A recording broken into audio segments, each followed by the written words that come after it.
И вот хотел бы вам предоставить отчет за этот период, что нами сделано, что мы не реализовали еще.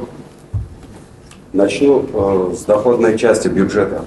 За 9 месяцев 2023 года при ожидаемом годовом поступлении 186 миллионов 281 тысяча в бюджет района поступило 71 миллион 331 тысяча рублей, что составляет 38%.